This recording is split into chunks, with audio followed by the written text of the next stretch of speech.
someone can say, well, the name Easter comes from a pagan Anglo-Saxon god of the spring. And you say, yes, that's absolutely true. How long does it take for a festival to become authentically Christian?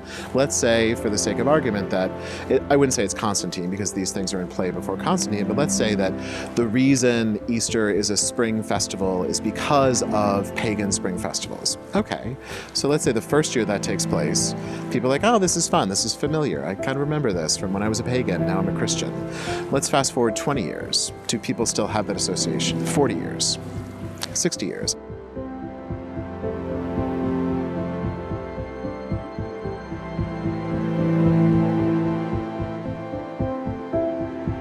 You have Easter at a time when we would be celebrating the spring equinox.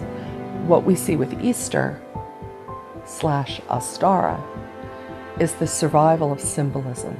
Like, why do we do Easter egg hunts at Easter? That has nothing to do with the story of Christ's resurrection, but it has everything to do with blessing the land and honoring its fertility and the growth of spring. The goddess Ostara, or Eostre to give her Anglo-Saxon name, her symbol was the rabbit and the egg, because the egg is fertility, it's potentiality.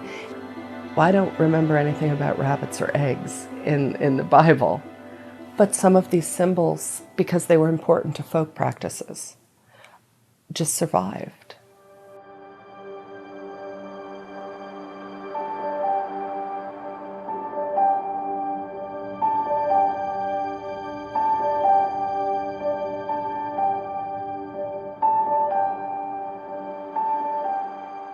There is some historical significance to Easter, however, because of the fact that it falls on Passover, and Jesus died on Good Friday and was resurrected on Easter Sunday. And this is what really got me, because I was instrumental in starting the drama ministry in my church, and I would write, direct, and produce and play Jesus in passion plays on Good Friday and Easter Sunday. But yet Yeshua says to the Pharisees, they demand a sign. He says, the only sign that's going to be given to you is the sign of the prophet Jonah. For just as Jonah was in the belly of the fish for 3 days and 3 nights, so also the Son of Man will be in the heart of the earth. Well, 3 days, 3 nights, that's 72 hours. How do you get 72 hours from Friday to Sunday?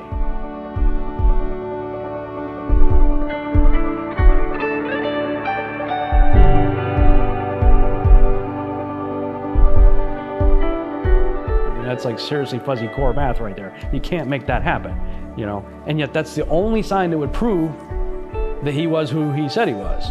So here I am playing Jesus on the cross, not realizing that I'm actually denying the only sign that he said that would be given, because there's no 72 hours of 3 days and 3 nights in the heart of the earth doing that thing.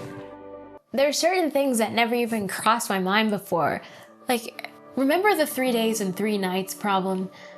Understanding biblical feast days is the key to understanding the death, burial, and resurrection timeline.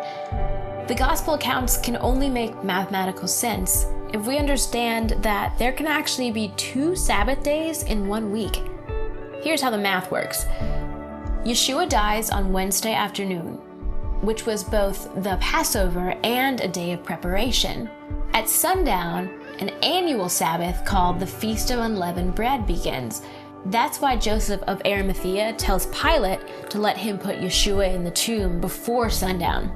Friday is preparation for the regular weekly Sabbath. So the women purchase spices on that day to anoint Yeshua's body. It's a day between the 2 Sabbaths that week. So that gives us Yeshua in the grave, Wednesday night, Thursday day. Thursday night, Friday day. Friday night, Saturday day. And he raises. And it's just as he said, 3 days and 3 nights.